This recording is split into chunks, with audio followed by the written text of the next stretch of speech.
Magandang gabi po sa bawat isa. We welcome you sa another na naman po nating gabi na mag-aral ng salita po ng Panginoon. It's November 19, Biyernes po. It's our Bible study. At salamat po sa iyong oras na makasama po namin dito sa live stream na ito upang lalo po tayong lumago, lalo po nating yakapin ang gusto, ang kalooban ng ating buhay na Panginoon. Sige po, kung meron po tayong Biblia, ay makibukas po kayo sa akin sa libro ng Genesis, chapter 41, verse 41. Genesis 41, verses 41 po. So Pharaoh said to Joseph, I hereby put you in charge of the whole land of Egypt.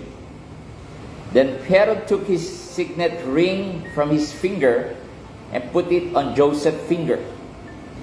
He dressed him in robes of fine linen and put a gold chain around his neck. He had him ride in a chariot and his second in command. And people shouted before him, Make a way! Thus he put him in charge of the whole land of Egypt. May God bless the reading of His Word. Tayo po'y dumako sa Diyos sa panalangin. Taas po natin ang ating kamay. Amang Banal, salamat po sa oras ng pag-aaral ng iyong salita. Salamat sa buong maghapon na Ikaw ang aming gabay, Ikaw ang aming kalakasan, Ikaw ang aming proteksyon. Muli, Panginoon, ay mag-aaral kami ng iyong salita. Iniimbitahan namin ang iyong banal na spirito na magsalita sa amin. Naway ito'y maunawaan namin at ipamuhay sa aming buhay, Panginoon. Salamat. Salamat sa mga nanonood ng live stream na ito na lagi ko pong kasama, na lumalim at maging totoong Kristiyano. Salamat, Panginoon. Sa pangalan ni Jesus, ang lahat po tayo magsabing Amen and Amen. Amen. Our topic for this day, it's Friday, it's our Bible study, is entitled God have all the storehouses. Meron ng Diyos ng bawat storehouse, ng bawat lugar na pwede niyang ilagay ang lahat ng ating pangangailangan. Now, dito po, kung babalikan natin ang ating pinag-aralan last Wednesday, na naalala ng cupbearer si Joseph at ipinatawag siya at sinabi niya ang ibig sabihin ng panaginip ng mahal na hari at na-amaze si Haring Parao. At sabi niya, magmula ngayon, sabi po sa ating binasa, verse 41, I will put you in charge of the whole land of Egypt. Buong Egypt, buong bansa ng Ehipto, ilalagay niya si Joseph na isang leader ng lahat na ito. At sabi po sa verse 42, inalis nung Haring Parao ang kanyang singsing at inilagay niya sa daliri ni Joseph. At binigay niya siya ng damit ng fine linen at isang gold chain around his neck. Binigay niya ito ng chariot. At magmula yun, dineclare ni Haring Parao, you are now my second in command. Dating galit na galit ang mga kapatid, dating papatayin na dapat, pinagbili. Itinapon sa kay Potiphar, ng guard, at inaccuse ng rape. Pero kinulong pa rin. At walang maganda yatang nangyari kay Joseph, pero ang madalas sabihin ng Bible, God was with Joseph. So ano man po pala ang ating sitwasyon ngayon, pag sinabi ng Diyos, I am with you. Sa Hebrews 13:5, I will never leave you, I will never leave you nor forsake you. Yan. Sino po yun? Hindi tao, kundi ang ating Panginoon. At dito, sumisigaw ang tao, sabi po sa verse 43, make a way. Dahil nandito, nung binigyan ng kapangyarihan ni King Parao, he was the name Joseph. At isa pa sa binigay niya ay asawa, na ang pangalan ay si Potiphar. At in verse 46, si Joseph ay 30 years old na. At dito na po nag-umpisa nung 7 years na blessing. 7 years of abundance. Kaya hindi po nagpa-pintik-pintik si Joseph, agad-agad, nag-umpisa siyang magtanim, nag-ride niya ang idea, nagplano sila kung paano magkakaroon sa loob ng 7 taon ng kasaganahan, ano gagawin nito. Now, hindi lamang po ginawa ni Pharaoh in charge o kanang kamay si Jose, kundi makikita po niyo dito na kasi bigla nung dating ng blessing eh. Dapat po pala, pag dumadating ang blessing, may wisdom. At ito po ang nangyari kay Joseph. Binigyan siya ng kakayanan na maging second in command. Grabe ang anihan, grabe ang abundance. At sabi po dito, binuksan ni Joseph ang mga lugar dahil sobra-sobra po ang ani. Grabe, abundance. Hindi pa sila tapos mag-ani. Ito na naman, may ani na naman. Kumbaga sa pera, halos wala ng bangko nga pwedeng mag-accept sa'yo dahil sa limpak-limpak na ipinapasok mo sa kanilang pera. At talo na sila sa interest siguro. At ganyan po ang nangyari sa buhay ni Joseph na ibinigay niya sa bansang Ehipto. Lalong nagalak si Pharaoh. At sabi nga dito sa verse 49, it was so much that he could not stop keeping records because it was beyond measure.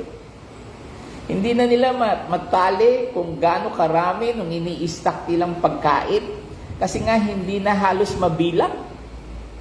Amen? Gusto po ba nyo magkaroon ng ganong pera na hindi mo na mabilang? Hindi na magkasya sa bangko, hindi na magkasya kung saan-saan. It beyond measure. Ganon po magpala ang Diyos. Kaya bilang mga anak niya, hindi po dapat tayo malungkot na hanggang dito na lamang tayo. Lagi ko po sinasabi, kung kasama natin ang Diyos, ay panalo tayo. Sabi mo sa katabi mo yan, panalo tayo pagkasama natin ang Panginoon. Bakit? Sapagkat siya ang ating kalakasan. Hindi nagtagal. Sabi po dito, sa nagkaanak, si Joseph, ang pinangalan niya ay si Manasseh. Sabi sa verse 51, ano ibig sabihin ng Manasseh? Because God has made me forget all my trouble. Lahat na nangyari sa kanya, kinalimutan niya. Kaya ang pangalan ng anak niya si Manasseh. And afterward, ng Ephraim. Ano ibig sabihin ng Ephraim sa verse 52? Nanganak ulit sila. And because God has made me fruitful in the land of suffering. Sa oras ng taghirap, sa oras ng pandemic, sa oras na ang hirap ng pera, pinagpala po si Joseph. Now, ang tanong niyo siguro, paano ngayon, pastor? Paano ngayon sa ganitong sitwasyon natin na mahirap ang buhay? Mahirap ang lahat? Now, kung ikaw lamang ay magiging totoo, kung ikaw lamang ay lalakad ayon sa kalooban ng Panginoon, lahat ay magiging maayos. Sabi ko nga parati, hindi mo na kailangan hanapin pa ang blessing. Hahabulin ka na ng blessing kung marunong kang sumunod, kung marunong kang manalig sa ating Panginoon. Hahabulin ka ng pagpapala ng Panginoon. Sabi mo nga yan sa katabi mo, hahabulin ka ng pagpapala ng Panginoon. Now, after 7 years, nung abundant blessing, nung saksakan na hindi na nila makwenta sa dami ng pagkain, sabi sa verse 53, dumating naman ang katapusan ng abundance. Ano pumasok? Dumating ng 7 years of famine. Pag sinabi pong famine, tagtuyo, taghirap. Kahit ka magtanim, mamamatay lamang. At lahat ng hayop na kumakain ng tanim, mamamatay rin, wala na makain ng tanim. Pero po dito, tinitingnan ni Joseph ang sitwasyon. At sabi po dito, halos buong lupain, buong mundo ay famine, taghirap, walang makain. Yung sa Ehipto, sa mga kababayan ni Joseph, yung kaharian ng Ehipto, umaangal ang tao, nagugutom na kami. Parang ngayon, kahit magpapasko, maraming tao sumisigaw pa rin, nagugutom kami. Now, ito po nung topic natin, no? Yung nakita ni Parao na ang tao'y sumisigaw na sa gutom, sabi ni Parao, lumapit kayo sa verse 55, go to Joseph and do what he tells you. Lumapit kayo kay Joseph at pakinggan nyo kung ano sasabihin niya. Now dito, ating topic, verse 56, when the famine had spread over the whole country, sa buong bansa na ng Egypt at sa buong mundo, Ito na. Sabi ni Joseph, now, let's open all the storehouses and sold grain to the Egyptians. Ano dito? Yung lahat ng inistakan nila ng pagkain for 7 years na saksakan ng abundance, saksakan ng blessing, ang dami-dami hindi mabilang. Sabi ni Joseph, buksan na natin yan. Kung ikaw ay nahihirapan sa buhay mo, ang sabi ng Panginoon, bubuksan ko na ang pagpapala ko sa iyo, anak. Dahil may mga storehouses ako, may mga stock of blessing ako na gustong-gusto kong ibigay sa iyo. Alam ba niyo? Na kahit ang daming umaangal at nahihirapan sa buhay ngayon, may mga storehouses ang Panginoon na gustong-gusto niyang ibigay sa kanyang mga anak. At ikaw yun. Sino pa ba ang anak ng Diyos? Di ikaw. Ikaw na marunong sumunod. Ikaw na may oras sa Kanya. Sa Bible study ito, na hindi lamang ginagawa ng trabaho, negosyo, pag-aaral, hindi lamang ginagawa ng gawaing bahay, kundi may oras sa Panginoon. Ikaw pa na handang-handang pagpalain ng Panginoon. Dahil bakit? Mahal mo ang Diyos. Ipinakikita mo sa Kanyang may oras ka sa Kanya. Katulad ng live stream na ito, bagamat ang dapat natin gawin, di po ba? Pero nandiyan ka, nakikinig ka, gusto mong lumalim, gusto mong lumago sa iyong spiritual na buhay. Kaya sabi po ni Joseph, magmula ngayon, bubuksan na po natin ang storehouses na naipon natin dahil ang buong mundo ay nagugutom na. Alam mo yun? Nasa oras ng paghihirap, sa oras ng abundance, kinuha si Joseph ng mind niya, ginamit ng Panginoon at para sabihin sa buong mundo na magkakaroon ng panahon ng taggutom, taghirap. Pero naka-ready po ang Egypt. Isipin niya, buong mundo wala nang makain. Buong mundo, hindi lang po pandemic. Hindi wala nang makain, mamamatay, nagutom. Siguro nagpapatayan na sa ibang lugar dahil wala nang makain. Pero tumutunog ang balita sa Egypt, sa bansang Ehipto, may pagkain. Amen. Gusto po ba yung mangyari ngayon sa oras ng pandemic na ito, sa oras ng Paskong ito, sa oras na ang dami-daming naghihirap, may sumisigaw, o yun, yung Kristiyanong yun. Imbis na umangal, imbis na kung puro negative ang sinasabi, kundi positive ang kanyang sinasabi na alam niya na pagpapalain sa Panginoon, umuugong yung blessing ng Panginoon. At mangyayari po yan, hindi lang sa salita. Dahil anak ka ng Panginoon, patuloy kang i-bless ng ating Panginoon, bubuksan ng Panginoon, sinasabi niya dito, mga storehouses niya. Kaya, saan ka pa? Doon ka na sa team na panalo, na kay Yesu Kristo, tayong team at panalo tayo. Severe famine po ang nangyari. Buong mundo walang makain, binuksan na ang storehouses. At doon, nakita lalo ni Parao, nakasama ni Joseph ang Diyos. Kasama niya, at dahil kasama ni Joseph ang Panginoon, nandoon yung pagpapala ng Panginoon. Sabihin na po natin ang ibang bansa ay mga mayayaman. Sabihin na natin ang ibang tao ay magaganda posisyon, malalaki ang sahod. Pero alam ba niyo may mga kayamanan na parang butas lamang ang bulsa. At Bible rin na nagsabi yan. Na kahit anong sipag mo, kahit anong oras mo sa negosyo mo, sa trabaho mo, kahit umaga ginagawa mong gabi, gabi ginagawa mong umaga. Pagbutas ang iyong bulsa, ang madadama mo ay hindi kasaganahan, kundi hirap ng buhay na ito. Yung ating pinag-aralan, sabi ng Panginoon, Joseph, I will be with you.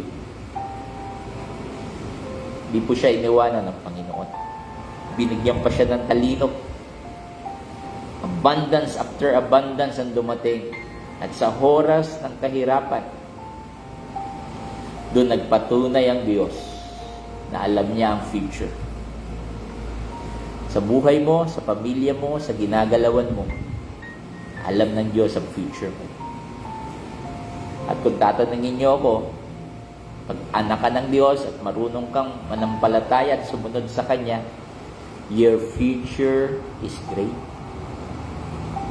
That's it. Pastor, puro problema kayo. Totoo. Pero dahil anak ka ng Diyos, accepted ka. Hindi exempted sa mga sari-saring pagsubok.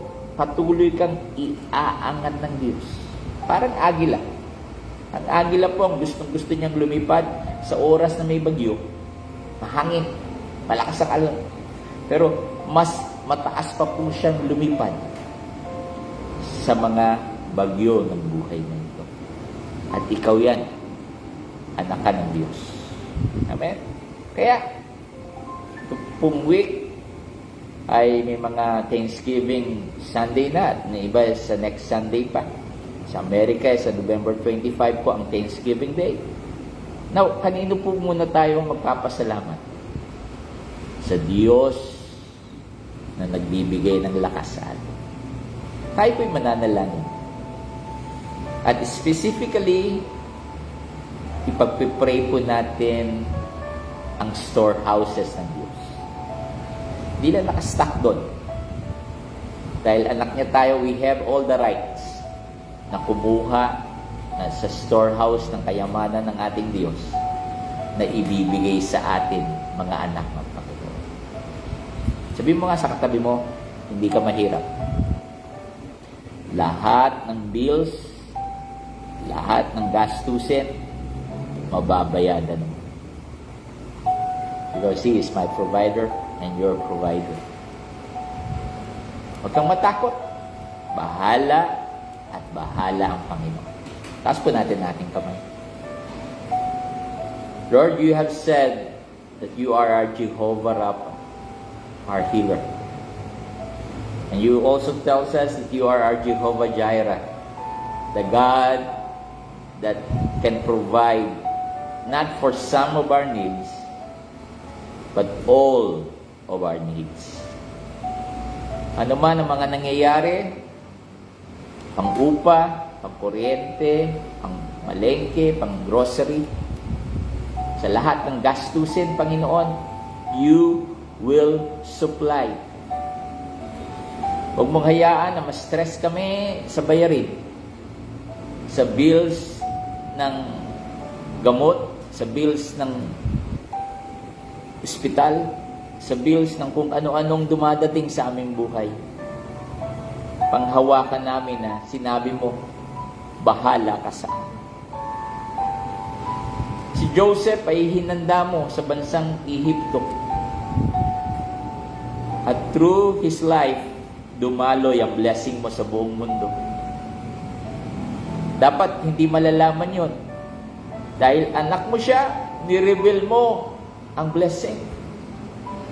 Gayon din sa amin, Panginoon. Naway huwag kami magkamali sa aming trabaho, sa negosyo, sa aming ginagalawan. Kundi continue to guide us to the green pasture, Panginoon. Yung blessing mo sa amin. Sa mga nanonood, Panginoon, I declare blessing upon blessing to them, healing upon healing na matanggap nila. Ano man yan, sa pamilya nila, sa trabaho nila, sa negosyo nila, sa kanilang relasyon. Ikaw ang bahala sa amin. Salamat! Salamat sa live stream na ito na pinapalakas mo kami lagi. Pinupuri ka namin at pinapasalamatan. Sa pangalan ni Jesus, ang lahat po ay magsabing, Amen. Amen. Thank you, Lord. Salamat po. At nakasama ko po muli kayo dito sa live stream na ito.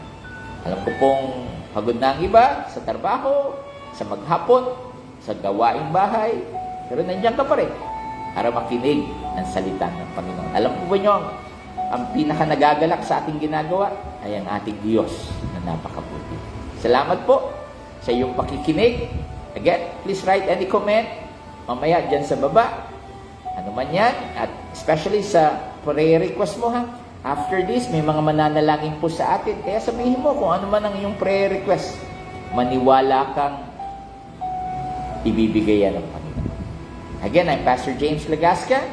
Thank you for watching the live stream of Light of Life Foster Church. Again and again, the Lord loves you and the Lord cares for you. Magandang gabi po. The Lord bless.